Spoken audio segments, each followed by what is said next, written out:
starete chiedendo cosa ci fa un dentista con un bollino rosso. Ecco, questo semplice gesto può essere un valido aiuto sia dal punto di vista terapeutico sia diagnostico per uno dei problemi più diffusi a livello odontoiatrico nella popolazione, ovvero il bruxismo.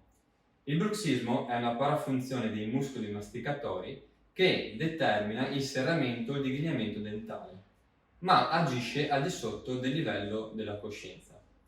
Appiccicando un bollino rosso in una stanza che frequentiamo abbastanza spesso può aiutarci a portare a livello della coscienza questo problema, poiché ogni volta che ci imbattiamo in esso possiamo pensare a cosa stiamo facendo con i denti.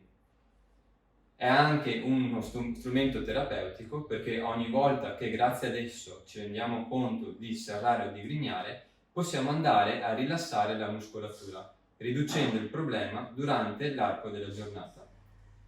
Se sei interessato all'argomento, puoi leggere l'articolo di approfondimento che trovi al link in descrizione a questo articolo. Vi auguro una buona giornata da Tommaso.